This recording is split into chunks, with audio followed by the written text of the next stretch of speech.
Changing your Netflix password is a straightforward process that ensures your account remains secure. Follow these steps to update your password. Step 1. Log into your account. Visit the Netflix website or open the app and log in using your current credentials.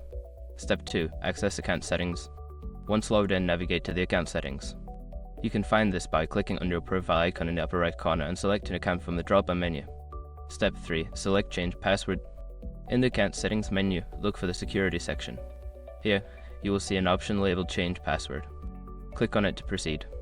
Step 4. Enter current and new passwords. You will be prompted to enter your current password followed by your new password. Make sure your new password is strong and secure. Confirm the new password by entering it again. Step 5. Save changes.